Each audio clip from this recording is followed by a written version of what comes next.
Welcome to the series finale of the Mss Francois Show.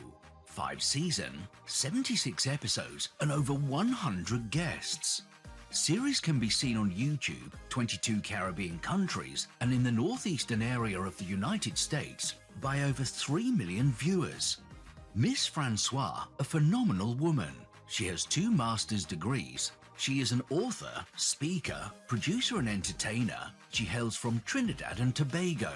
Has appeared on Broadway, countless magazines, comedy tours, winner of District 46 Humorous Toastmaster competition, TEDx speaker, and yet still finds time to give back in association with Aim High Empowerment Institute and Cross Island YMCA, where she is constantly making a difference. Let's rise to our feet and welcome the host of the Mss Francois Show, the multi-talented and super sexy Mss Francois.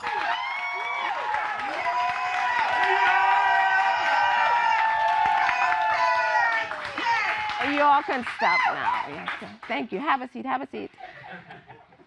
I just want to welcome everyone. This is the series finale of the Mss Francois Show.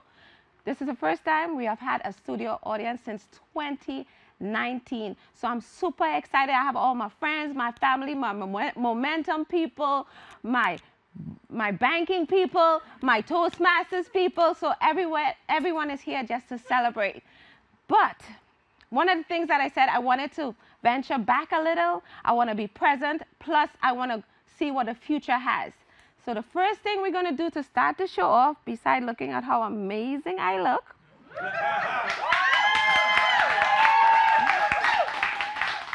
is that we're going to play some intros that I started the show off with and what I ended with. And we're going to take a look at, take a glimpse of some comedians just looking back in time. So roll that video clip so they could take a glimpse back into time.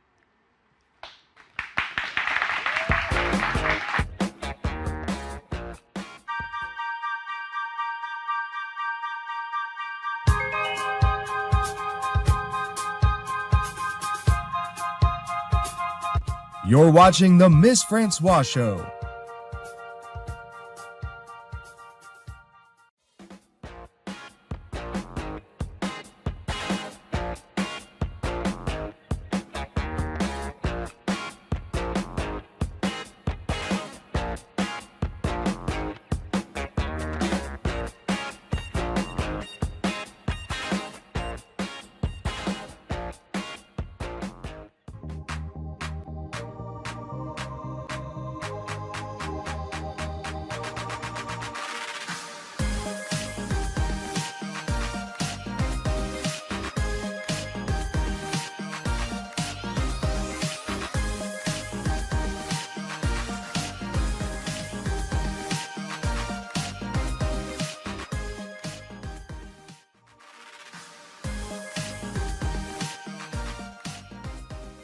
And what's bad is that I was actually in a relationship with my ex-boyfriend. He was ugly. Not even gonna lie, he was ugly. But then he cheated on me.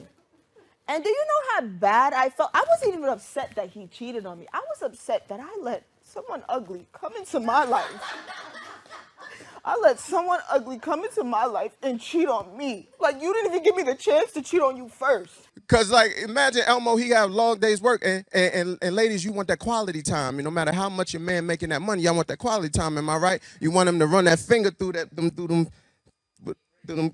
curls, through them protective styles.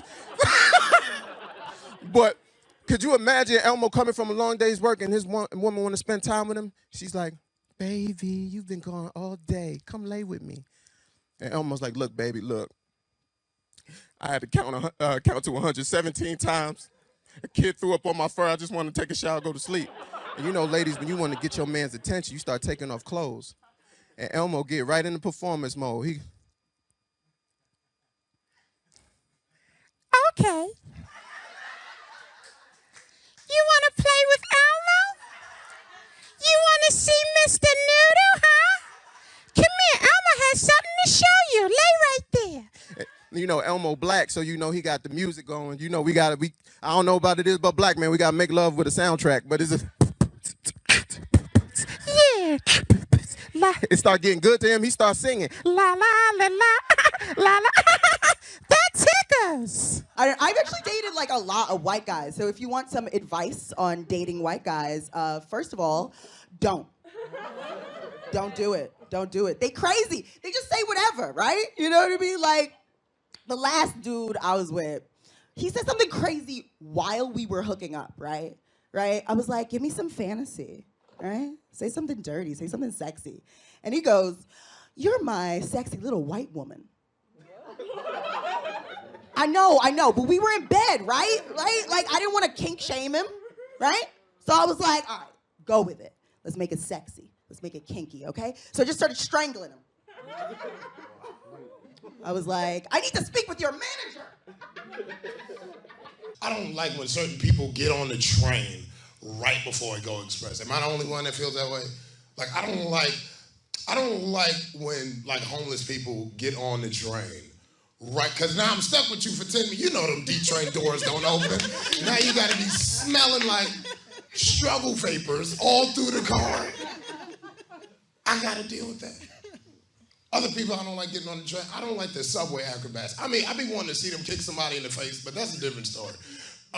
So I see them get on, and I get why these guys are so good. I get why they're so good. They don't practice in a mirror every day. Those moves are not from practicing. Those moves are from them being on a crowded train and trying to get around everybody. I don't know if you ever been on a train and it pulls up and the doors open and two people are standing on there like they don't want to move. You ever had to step on, you can't even step on, you got to pop lock your way through the crowd. Excuse me.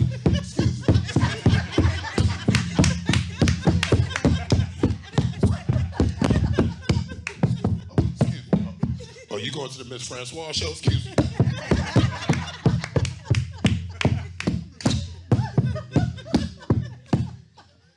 You ever get to the middle of the car, you can't hold on to the pole, so you got to touch the ceiling like you're Spider-Man? No, I bet you guys enjoy that. How did you all laugh?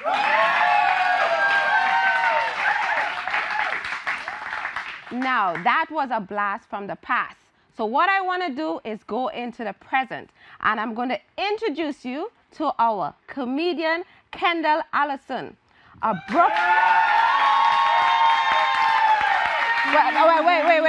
Wait.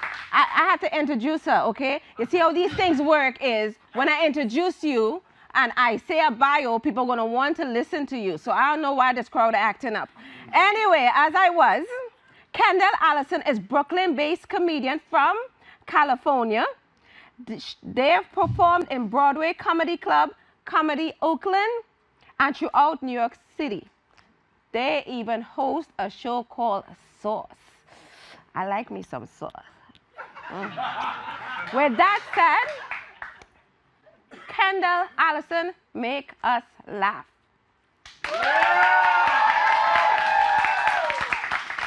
Hi everybody, how you doing? Great. My name's Kendall Allison. I love stand-up comedy because I do have the same emotional disposition as Eeyore from Winnie the Pooh. Gotta lighten up. I've been living in Brooklyn for about a year now. Moved here to be humbled.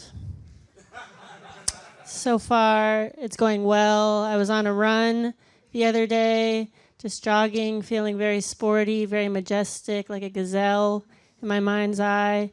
Then I run past a group of tweens. One of them yells, "Why are you running like that?" And I couldn't stop to ask them what they meant because I was afraid of them. Tweens are the scariest people on earth. Really love Brooklyn, though. I'm also non-binary. I use they, them pronouns because I like to inconvenience people for sport. My cousins are starting to have kids now, so I'm trying to figure out what the gender-neutral word for aunt or uncle is, and I've decided it's ankle. Because it couldn't be aunt. It'd be like, "Hey, Aunt Kendall." Be like, "What'd you call me?" Which I think would damage rapport over time. Since I've been living in Brooklyn, one of my main hobbies is going to corner stores. It's really fun. Was in one the other day. Go to check out The guy's like, it's going to be $5, boss. I'm like, okay, here you go. And then he goes, I mean, miss? And I was like, no, I'm a boss. And he was like, no, not a boss. So your options in 2023 are miss or boss. Choose wisely. Not bad options. And it's also not up to you. Just have to go to your local corner store to find out your gender. Let me know how it goes. You know, in his defense, I wasn't really giving boss energy. I feel like bosses don't plead, they command, you know? I was actually in another corner store recently. The person in front of me had a snake on the counter, petting the snake, saying, she's such a good girl. So I took it they knew each other. And the people who worked at the corner store were acting like this was totally normal. I was in line like, is anyone going to do anything about the wild animal that's at large in the building right now? But they weren't. So the snake checks out. Then I check out. I go outside, and the snake's owner is riding into the distance on a motorcycle with the snake wrapped around his neck, not unlike a scarf. The snake was staring directly into my eyes. So I will see you in hell. I think the snake put a curse on me that day. If you've never been glared at by a serpent, would not recommend it. You know, I think a lot of people who are funny also are mentally ill. So I do have a persistent sense of dread that doesn't just happen when a snake is glaring at me, but I have been working on my mental health, like many of us are. Thank you. And that's just a cute little way of saying that I'm trying to fortify my will to live. And one of the ways that I've been doing that is by following motivational accounts on Instagram, because that's how you get well. And I saw this meme recently that said, if you're ever feeling down, all you have to do is think about how many things had to fall into place for you to be born. Each generation going back, twice as many people had to meet to make your life possible. Your existence is a miracle. And all that tells me is that this so easily could have been avoided, which does not make me feel better, but it does lower the stakes. I told that joke at a show one time. I got off the stage, the host comes on and says, somebody get them a happy lamp. And I was like, what makes you think I haven't tried that? Staring into a bright light for 30 minutes alone with my thoughts. I think that's how we got here in the first place. A lot of people are working on their mental health to be happy, to be at peace. The person who invented the sad lamp, happy lamp, someone needs to get them a brand consultant. It's very chaotic. But they were like, okay, let's turn sunlight into a commodity when you could actually go outside in the sun and tell the sad people it'll make them feel better. And I said, okay, here's my $40. I'm working on my mental health so I don't get got. All right, that's my time. Thank you all very much.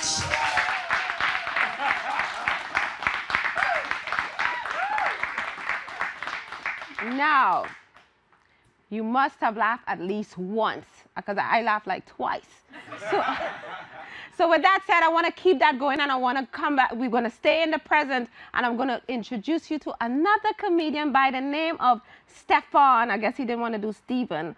So it's Stefan Hightower. He is a New York-based comedian.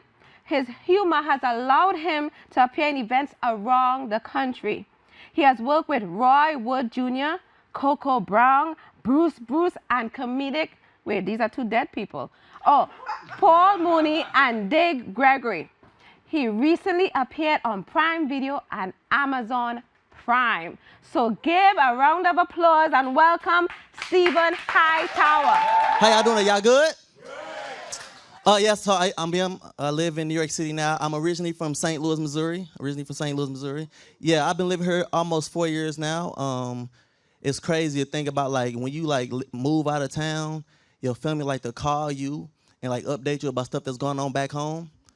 Yeah, and I don't know why they do that, because I moved for a reason. You know? My favorite thing that happened, though, last school year started, my nephew called me upset. He was mad because he said that my sister made him wear the same first day of school outfit that he had on the year before. I asked her why she did it. She said this is reward for repeating the same grade. I'm like, I bet you get straight A's this year. I'm not gonna lie to y'all, I do feel like it is a parent's job to embarrass their kids when they messing up in life, you know? But you know, sometimes parents, you guys can like embarrass your kids, even on accident, even when you cheering for them. Prime example, like my mama, when I played football growing up, it got to a point where I had to stop inviting her to my games. Because she would be that mama in the stands yelling and cussing so loud you could hear her on the football field. Just be on the sideline. That's right, son. Run that damn ball. All the way in the stands. Run that, that's my boy. Number 33, that's my damn son. Y'all see that, number 33? That's my boy. I used to have to turn around like, Mom, I'm not even in the game. I'm on the bench. I am third string, okay? My mom didn't realize, like, our football team was so big and not enough players that some of us had the shirt jersey numbers, you know? I'm like, yo, mama, that's a good number 33, you know? Yeah, man, as y'all heard Mss Francois say earlier, you know, like, this is the first studio audience since the pandemic happened. So, like, when the pandemic happened, comedy had to stop, you know? So I couldn't do comedy no more. I had to get what they call an essential job. Yeah, y'all heard of this scam? Biggest scam in history, right? They made it sound so dope at first, right? That first 2 months, we had our own commercials. People had signs on their window, thank you, you so brave. I had people calling, hating on me from back home. You think you the stuff because you got a job during the pandemic? I was like, cuz you didn't have a job before the pandemic. Like, you been broke. No. It was dope, man. It was dope. It was dope. It was so, like, I had like 4 girlfriends at the time because they wanted a man with a job, you know, and I had a job. It was dope. I don't think I understand how dope it was. Like, I was sending pictures of my work uniform as a penis picture. You know what I mean? They's like, oh my God, you got a job. It was dope. I was a pimp, y'all, for 2 months. Then that 3rd month came, and they started sending out all them unemployment checks. Yeah, all my girls acting different. Started leaving me on red. The first time in history, some women felt like having a job was lame and corny, you know? This one girl came up to me, she was like, you got a job? I get unemployment, you a broke dude, you broke. I make more money than you on my couch. I'm gonna let y'all know what my essential job was. I was an Amazon truck driver, that's what I was doing. Any Amazon customers in the building? Okay. I hate everybody that clapped, I really do. I hate Amazon customers. Amazon customers are very entitled people, you know. You guys like to blame the driver when a package go missing, and I don't like that. Because this is my thing. You knew you lived in the hood when you ordered that, you know. Don't blame us the driver because you have bad neighbors. Don't do that, you know. I had delivered a package at this lady house one time, and as I'm about to leave, she waved me down. She was like, excuse me, sir. Excuse me, sir. You delivered a package last week. I saw it in my email, but when I got home, it was missing. Explain yourself. Said, well, first of all, ma'am, you did order a 65-inch screen TV. I ain't gonna lie to y'all. I stole it. I did. And it was super easy, too. It was already in my Amazon truck. I just drove it straight home. Thank you, Jeff Bezos. I'm out of here. Like I told you, I'm from St. Louis. I was raised with my granny, old school Christian woman down south. Now, when I say old school Christian, I mean like old school Christian, like listen to nothing but church music. Now, when I say nothing but, I mean like alarm clock in the morning go off, church music. She drive to work, she drive back home, church music. One time we took a trip from where I'm from, St. Louis to Florida, and we drove 17-hour drive. And unfortunately, I forgot my headphones. So I listened to church music the whole way to Florida. Halfway there, I was like, God, just take me now. You know what I'm saying? Like, there's got to be enough church music to get me into heaven, you know? There's got to be enough T.D. Jakes to get me into the pearly gates, you know? That's how I felt. Well, my granny, a real down-to-earth lady. She was very cool. Growing up, she always told me, don't be afraid to ask her any questions. She's an open book. So fast forward. One time, my granny brought me home some tickets to a Temptation reunion concert. I thought this was dope, fly. Never heard listen to any other music, but We on our way to the concert. I said, yo, Granny, you old school. If the concert get good, will you throw your panties on stage? Yo, you ever said something you wish you never said? Because my granny looked dead at me. She said, grandson, I didn't even wear no panties. Said, what? She said, it's the Temptations. I have backstage passes. I'm trying to get me some after the show anyway. And since you in grown folks' business, y'all know elderly black women love saying this. Since you in grown folks' business, you can catch the bus or walk home. This is not even the wildest part of the story. She actually brought home a new grandpa. Yeah. And he cool peoples. He cool peoples. Only problem is he still think he a temptation. So he be at our family events trying to show off. We was at Thanksgiving one year. He just bust out of nowhere. Ain't too proud to beg, sweet darling. Ain't too proud to plead, baby, baby. I was like, bruh, just ask for the cranberry sauce like a normal person. You know what I'm saying? You ain't got to do all that, bruh. Somebody in the kitchen screamed out, yo, who made this sweet potato pie? He bust out, my girl, talking about my girl. And no lie, as he was singing, my granny just happened to walk past. He had a spin move and smacked on the butt. Hoo, hoo, hoo. I said, Granny, that's disgusting. We trying to eat dinner. Put your panties back on. Yo, I'm Stefan Hottow. Y'all been fun. Thank you. I loved it. Thank you so much, Stefan. So I wanted to take this moment because a lot of people ask me this question. So I just wanted to take a moment to answer it. So a lot of people always ask me, Mss Francois, how did this show even come about? And I'll answer it simply, well, I shouldn't say simply because it was a long story. I'll shorten it. I was at my job. Oh, I love my job in case, you know, we got people in the audience, you know. I was sitting down one day, I wasn't in the best of moods, and this individual came in. They were looking to open a business account. I will let you know that they didn't open the business account, right? But this person by the name of Sherman Brown came in one day, and he's all this full of ball of energy and motivation, and he saw that I wasn't, you know, being my best, I wasn't in high spirits, so he asked me this question. Like if I had basically all the money in the world and anything I can do, I just had it all. What is it that I would be doing? And for some odd reason, I said, oh, I'll have a TV show like Carol Burnett. And he said, who the hell is Carol Burnett? You know, that just means I'm a woman of a certain age. But with him saying that and with him talking to me, coaching me, Sherman Brown, you definitely need to look him up, AMHI. That's the Chief Empowerment Officer, CEO. See how that is? Smart, right? So basically, he encouraged me. He put me in connection with BronxNet, and I was able to do several courses such as studio production, field production, and I went ahead and had my own show. So I say all that to say that you never know who you meet along your journey and who can encourage you and empower you to definitely fulfill some of your goals and vision, even if at that time you're not sure what those things might be. So I just wanted to say thank you so much, Sherman Brown.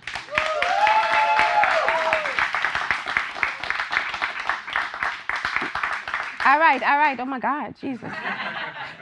With that said, I want to go straight in to look at some clips of the past. Again, we're going past, present, and future. So we're going to take a glimpse of some of the episodes. You're going to see the first person you're going to see on the show is someone called Lilia Marrero.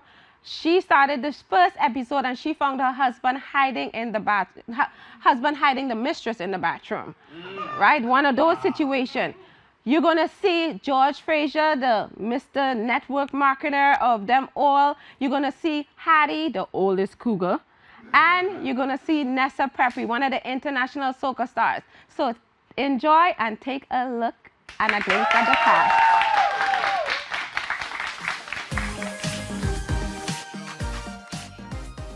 Honey, why are you changing the locks for? And he was like, do not come in. I'm like, what? Do not come in the apartment? What do you mean? So I still go into the apartment because, you know, I'm there, I have my things there, so what's the problem? So I actually go into the apartment and he's telling me, please don't come in, I was gonna tell you. What was he gonna tell me? there was a lady hiding in the bathroom. The kids in school would say to my daughters, how come your dad is white? And my daughter said, he's not white, he's peach. So, you know, kids don't really see color, and I strongly believe that kids do not see color. So I see 5 to 6 times should be adequate. 5 to 6 with the times. right type Yeah, of... I mean, that makes sense. You have 5 kids. I believe you. Mr. Malik, you short 1 kid, so maybe you're not doing this as much? Well, I don't know about that. But how often you would want to have sex, Mr. Malik? You know what? For me, it really depends on the time of year. Con man, how do you see that, Nico? Was he a leech or a con man? In how the she portrayed him? beginning, yes, definitely, he was a leech. Because she's trying to let him go. But then he's like, no, I need this and I need that. And he didn't know she came with some money, but she provided it. He was like, wow, I can get more. And just like men, opportunists, I'm going to get more. You have to, daughters have to be taught by the mother. Sex is the best thing. It's a lot of fun. Then you have to teach about safety, and then you have to protect yourself, and then don't sleep with anybody you're not attracted to, no matter what they say. Don't do it. Don't say yes. You know when you want to say yes. So girls get scared because, you know, the penis is like a weapon. Right, yeah, a big weapon. A big weapon. What advice would you give women of today? Black women, independent women doing more than what they're supposed to do in some instances, and they kind of find a husband. Don't give up.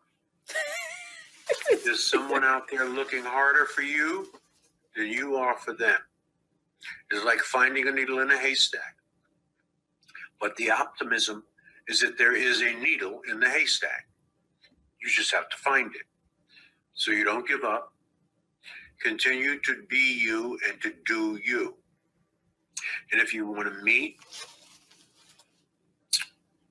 great black men, you have to be where great black men are. And where are that? Let me get my pen. Get past the pen. Okay, go ahead.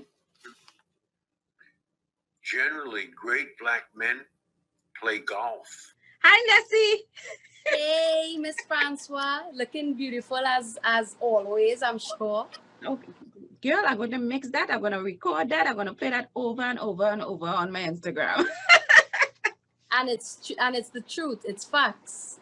Thank you. Facts. So if you tell them that you have been trying, if you're under the age of 35 and you've been trying for over 12 months, or if you're over the age of 35, you've been trying for at least 6 months and you're not able to get pregnant, these tests will be covered by insurance. So I just want to know, what is a biracial queer and why you put biracial in front of it? Yes. Okay. Thank you for asking. So I'm biracial. I look very white, but I'm half Korean, half white. And that's really important to me because in America, we are so quick to whitewash. I am also queer. For most of my life, I thought I was straight. I was super into men. I'm still super into men. How old are you, Jody? I am 60 and I'm going to be 61 on December 27th. So let me tell you something. Yes. Jody is obviously half black because we all know black don't crack. So obviously her mother and father ain't tell us something because you know the white people, they be cuddling up a little. I don't know. You all know it's the truth. Don't be acting up. Where did you find your man? So we met when we were in high school. We were just friends and we lost touch over the years. And a friend of mine knew that I was looking for him just to reconnect with all my friends. And I found out that he was incarcerated. See, your man's still in jail, girl. You good. It says that she went and laid at his feet after he had had many drinks and was feeling merry. So she waited for him to get drunk. And then she goes and uncovers his feet and lays there. And then when he gets up and notices her and she says who she is, his first response is, you have a relative who is closer to you. So let's see if he wants you. And if he doesn't want you, then I'll take you. So for any woman who is waiting for her Boaz, you're telling me that you're waiting for a dude who is legally obligated to marry you because you're a widow and part of his family, and only will do it if the other dude doesn't want you first. Like how is that a dream that people are like, yes, I'm waiting for my Boaz? It makes no sense. So.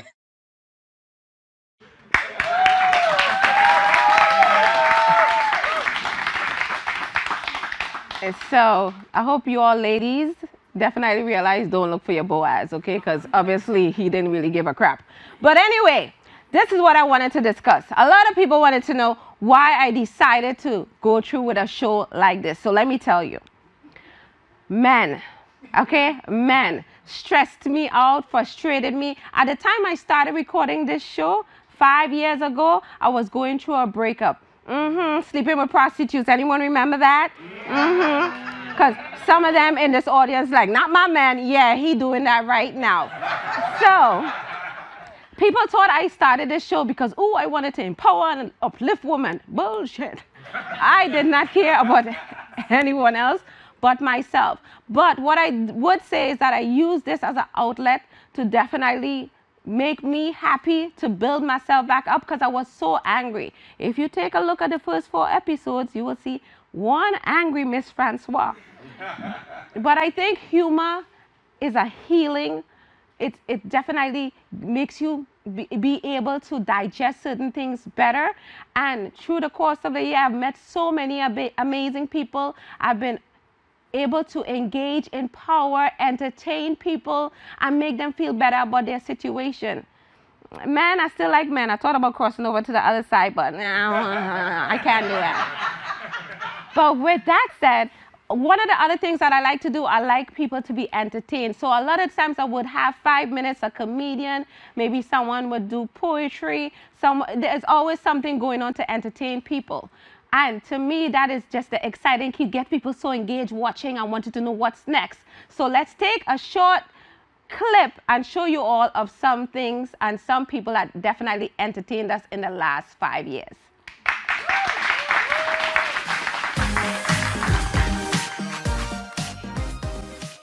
And what is real love? Is it that real love that makes you want to sing, ooh, like you Smokey Robinson? Or like me, you can't sing, but when you really feel like you in love, it feels like butterflies are in your stomach and you just want to sing all day because you found that real love. See, society has really made it culturally acceptable to not really believe in love.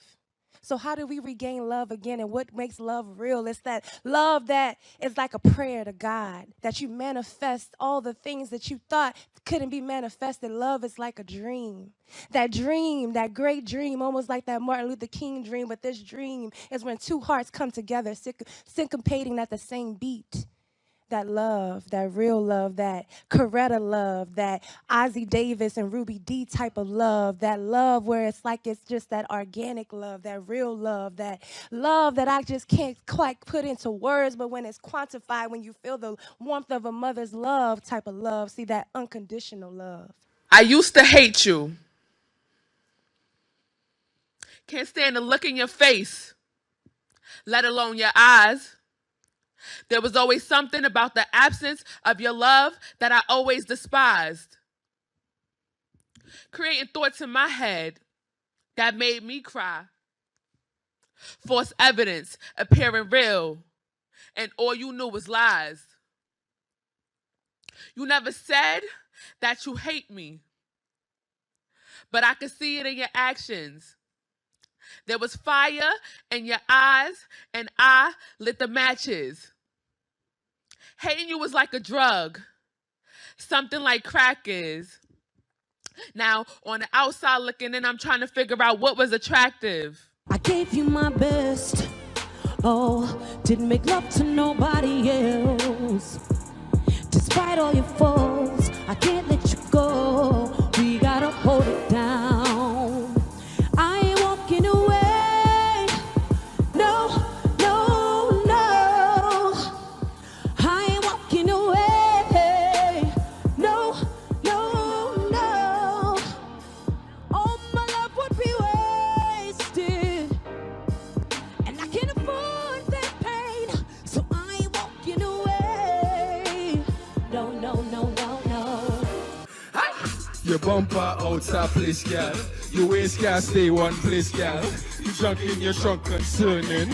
Look how she will and took it, girl. You better know what you're doing. Your bumper shake like earthquake. You drunk in your trunk concerning. Look how she will and she don't care about no problems. All she feels pain on time is only hard work all day. She in a rush to fetish, she time. She pump into me by accidental effect, don't she mind? She pump up cause a real accidental cover short.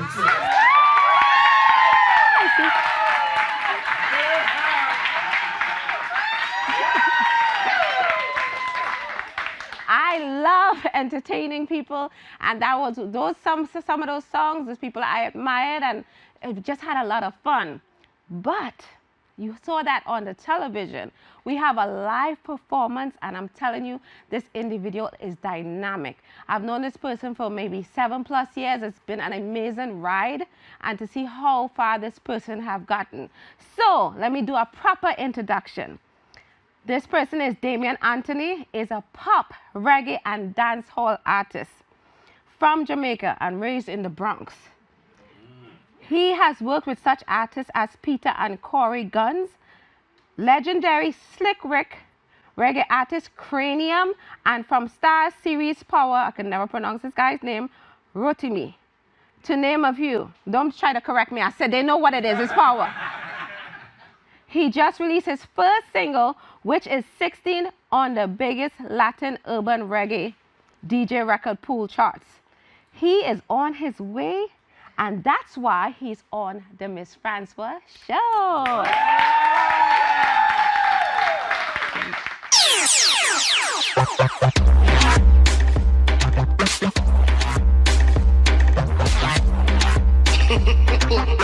Well, I'm going another place, yourself. Nobody now move. If you move, don't stop. Move and move and move, don't stop. Don't stop. Move and move and move, don't stop. Hands by your knees and take your back. Move and move and move, don't stop. Move and move and move, don't stop. Move and move and move, don't stop. Hands by your knees and take your back. When you're on the dance floor, you know that. My eyes, them I look and I check out your back. So you wind down, I never want to stop. Just look past me, let me chat to your back. Chat to your back? Me mean putting on my face. When you back it up, calm, you go on me a taste. Wind up your body, girl, move to the base. Since we know you look good, girl, come to my place. Move and move and move, don't stop.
Performance. He's always hype, always excited, always ready.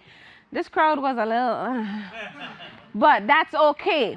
With that said, you all hear I have an accent, right? By now, everyone should know I'm from one of the greatest islands on earth, Trinidad and Tobago.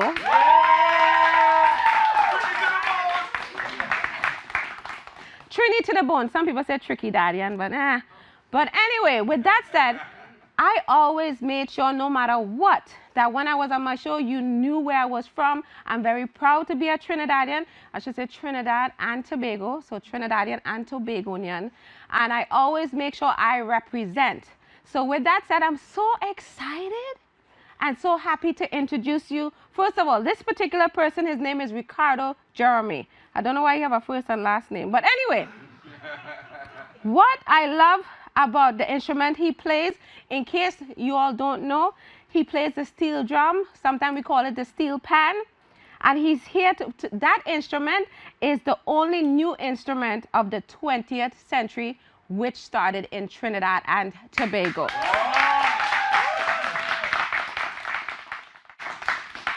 I know some of y'all is like, what the hell? No, let me make sure, you know what I don't like when I see people thinking everyone from the Caribbean wears these big shirts with the leaves and everybody just smokes weed and plays steel pan. That's not how it is, right? But this is a huge deal to me. I'm very excited. So let me just introduce Mr. Ricardo Jeremy. He hails from one of the greatest islands on earth, not Jamaica, that's second. Hate me if you want. He's here to play the steel pan. He's a panist, educator, and entertainer. He's a resident steel drum performer for Antigua and Bermuda Tourism Board in New York City. He has taught elementary and high school students the art of playing the steel drums, aka the steel pan. He's appeared on Good Morning America and Fox 5. So welcome, Mr. Ricardo Jeremy.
Now, you know a celebration is not complete without a cake. You all enjoying everything, right? Awesome. Ah!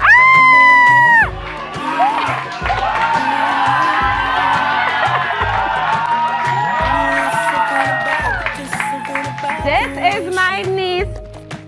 Do you have a YouTube channel? Yes, you do. And what's the name of that YouTube channel? Alyssa Adventures. Alyssa Adventures. So make sure you subscribe. Alyssa Adventures. Awesome. Thank you. Hi. I am so glad. Well, I'm sad but glad at the same time.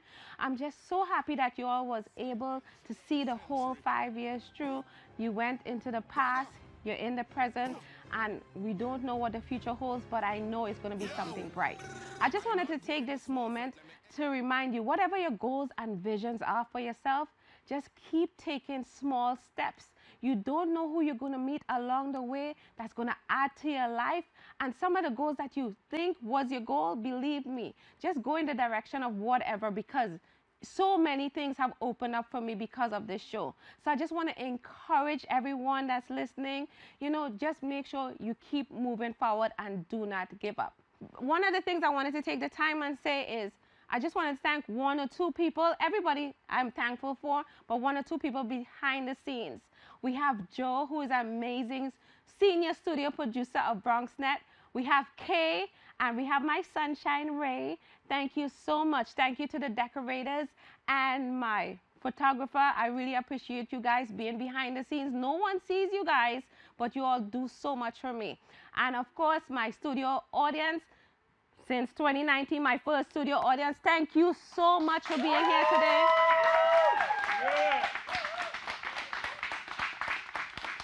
And for those of all who knows me, I always like to end with a fun song. Where am I from? Trinidad and Tobago. So I like to keep things hyped, because to me this is a celebration. It's not a sad, it's not fully goodbye. I'm still going to be around. I'm still going to be doing amazing things. And remember, Mss Francois, always say exactly what you're thinking. I come here for no stand up. I come to party with my hand up. So all soca people, put your 2 hands in the air. Your 2 hands in the air. Your 2 hands in the air. I never come here for no stand up. I come to party with my hand up. All soca people, put your 2 hands in the air. Your 2 hands in the air. Soca lovers do this. Show me your hand. Show me your hand. Show me your hand. Show me your hand. Show me your hand. Show me your hand. Show me your hand. Show me your whoa. All I know is pace. Feathers rough like sea. Going out all night. No go home before 3. When one fed done, we start a soca spray. So we go with way. We no ask why, we no question mark. We take why with apostrophes. Get gal with more lyrical content than Socrates. She could have shaped like a triangle with a cosine of isosceles. Any other thing different, right? That is blasphemy. I come here for no stand up.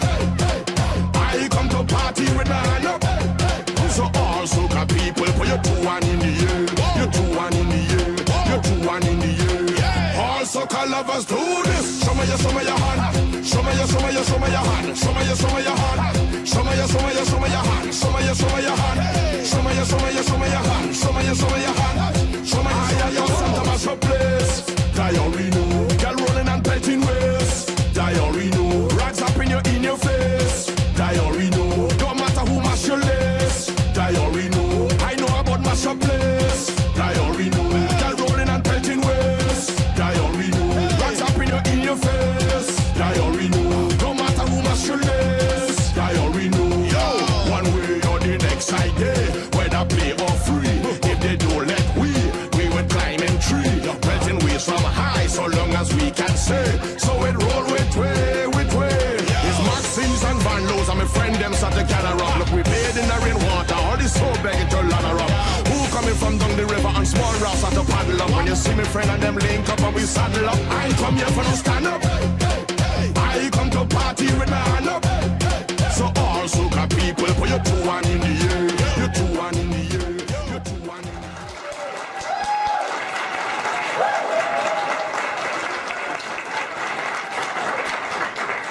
Mss Francois. Unattainable goal. Unattainable goal. Mss Francois.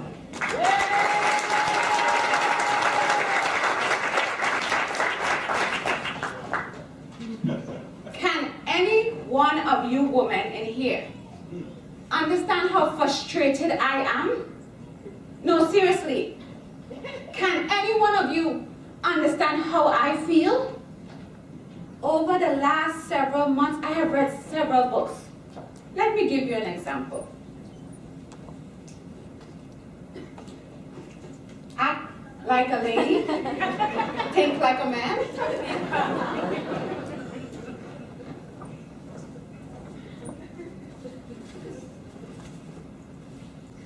I hate you.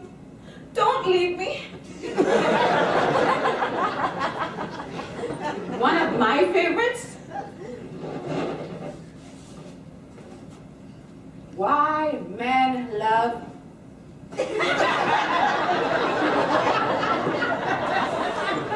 Let's not forget the churchgoer.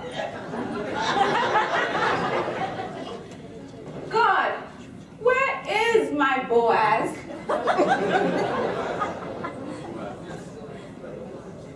Madam Contest Chair, fellow Toastmasters and guests, where is my Boaz? Now, if Steve Harvey cannot find me a husband, then who can? It's obvious that this goal is unattainable. I know what you're thinking. Me, Patrice, with my brains, my wits. I mean, look at this body. It's obvious that I'm a package of pure sexiness. So it would be impossible for that to be my fault. Recently, out of pure desperation, I decided to give online dating one more try. But I didn't want to just choose any site, so I decided I'll take it to God. God himself directed me to the Bible. I got on my knees, and he led me to the book of Matthew. As soon as I opened the book, it said, "Follow me, and I will make you fishers of men."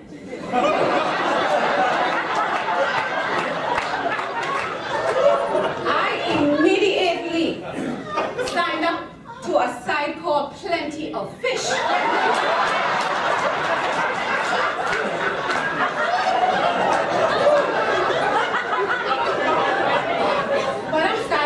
I misunderstood that Bible first.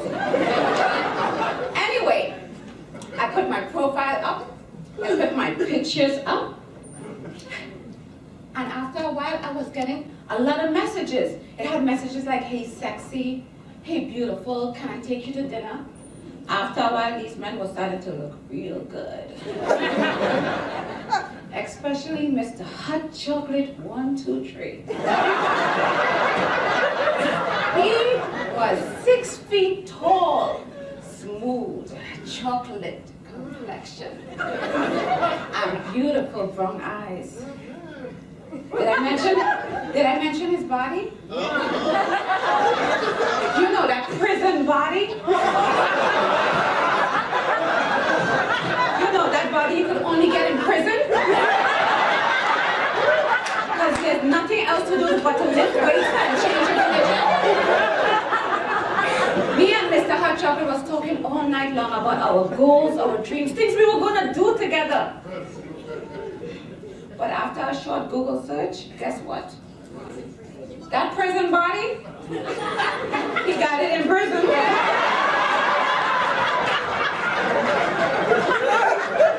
He wasn't coming by himself. He was coming with 6 kids and 3 baby mamas.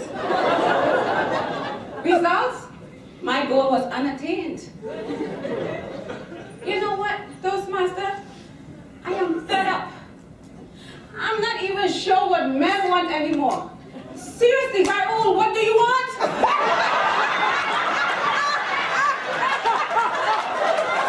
I mean, really, what do you want? Do you want me to be educated or uneducated, huh, Tom?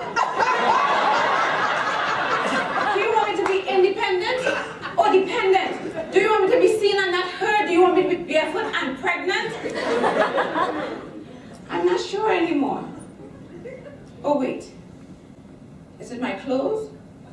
Do I have too much morals and self-respect for myself? I've seen the videos, the Kim Kardashian, the Amber Rose. What, you want some more of this? But you want some of this?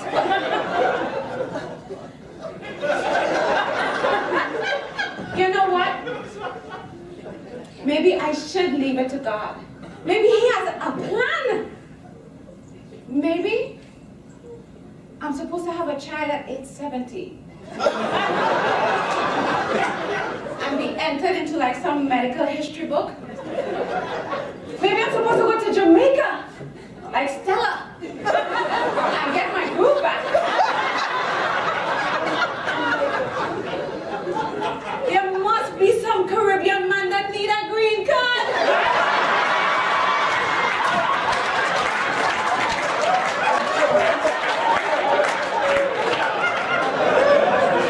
Honestly, I'm at the point, I'm just completely frustrated and fed up. Okay? I'm tired of being fake and false, trying to do things to, you know what? I don't want to be fake.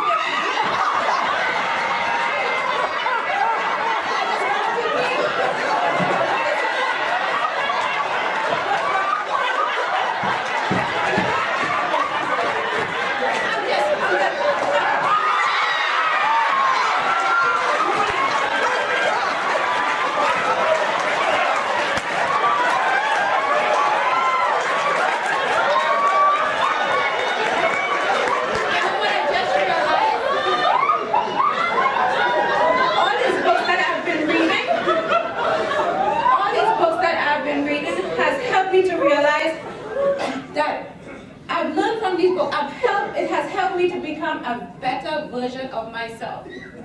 So you know what? I am the unattainable goal. Madam Contest.